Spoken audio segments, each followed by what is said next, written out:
Hello, hello, hello, everybody, and welcome back.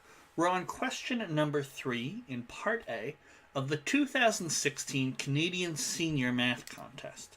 So hopefully you've given this one a try. Let's dive in and have a look. So here's question number 3.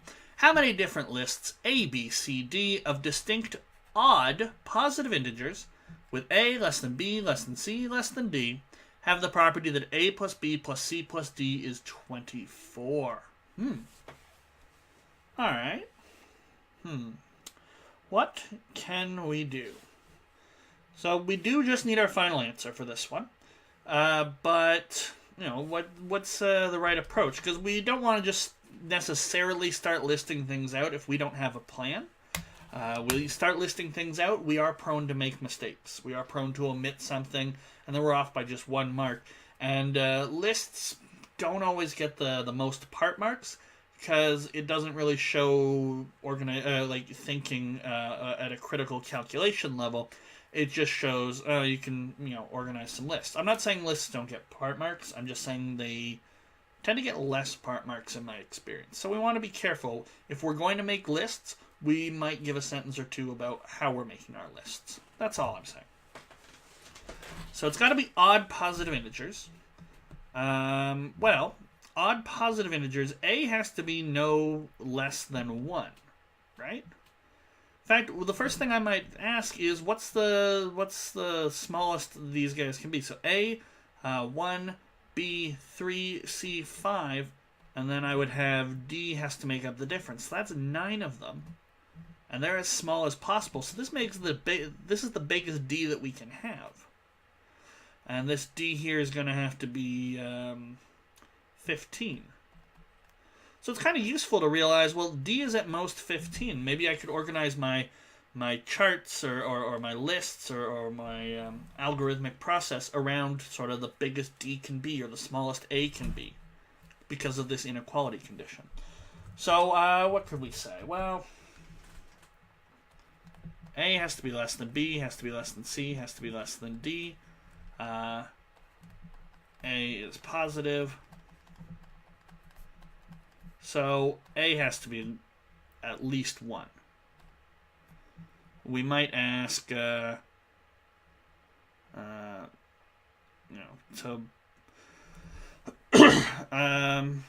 actually, another thing to consider, it's question 3, so I don't know how deep I want to go into theorizing about this, but B, because it's different and is odd, is at least A plus 2.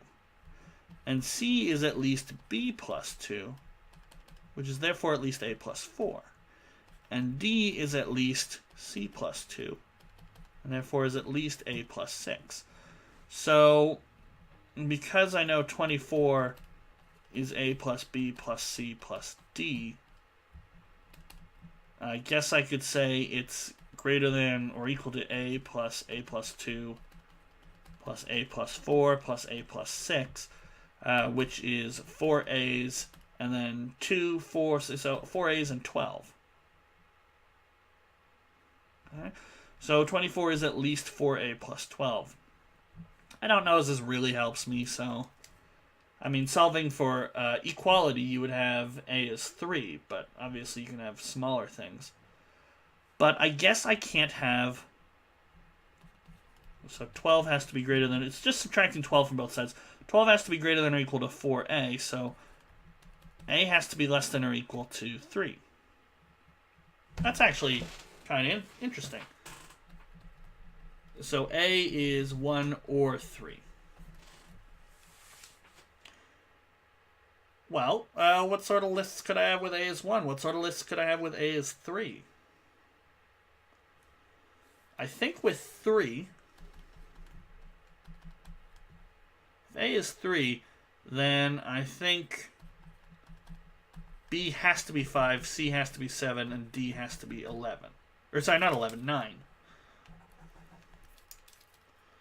And that's the only way to make, if any of these numbers are any higher, you don't get 24.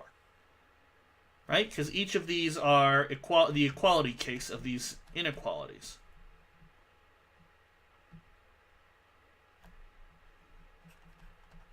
And I might make a sentence explaining that. So that's actually pretty interesting. There's only one that is sort of, it's 3, 5, 7, 9. How many are there with A is 1?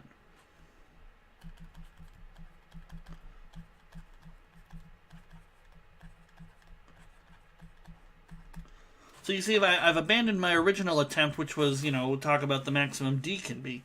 This inequality, which for a second actually didn't really look like it was going to yield anything, it's pretty interesting. So let's assume A is 1. Well, then that tells me B is at least 3. And could I not do the same thing? So that implies C is at least B plus 2. And D is at least B plus 4 by the exact same reasoning. So 24 is 1, because that's A, plus B plus 2 plus B plus 4. It's greater than or equal to, sorry. So that's 23 is at least 3B plus 6. Well, subtract 6 from both sides. You'll get 17 is at most 3B. So B is less than 6, so it's going to be less than or equal to 5.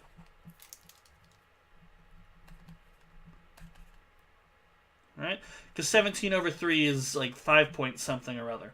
So the most B can be, because it's got to be a positive integer, is 5. So that tells me B is 3 or 5. So what happens if I have 1, 5? Well, I could have other options here. Very interesting stuff. I feel like it's sort of the method is breaking down.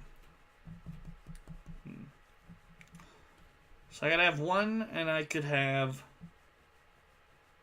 3, and then that leaves me 20 to be equal to C plus D. Well, C is gonna have to be at least 5. So we could have 5 and 15. Or I could have 7 and 13. Or I could have 9 and 11, and that's it. Because C can't be higher, because then it would be bigger than D. What if I have 1 and 5? So this is 3 lists. We had 1 from the previous page. 1 and 5, well, that leaves 18 to be equal to C plus D. So that could be, well, C can't be 5, C's got to be at least 7. So that'd be 7 and 11. And the next thing would be 9 and 9, but C is less than D. So that's just one list. So we have 3, 5, 7, 9. We have 1, 3, 5, 15. We have 1, 3, 7, 13. We have 1, 3, 9, 11. And we have 1, 5, 7, 11. So 5 ways. Or I guess 5 lists, or whatever you want to say. But that's our final answer. There's 5 ways to do this. 5 ways to have only positive, odd integers. And with this strict inequality here, and have a sum of 20. So there we go. So that's question number 3. Not so bad, not so bad. I was at a little bit of a loss as to where to start, and obviously I feel like I should have written a couple more sentences explaining what I'm doing. But other than that, the main beats are there, and there really weren't that many to list. So that's question 3. I will see you guys for question A4 in the next video. Until then, take care.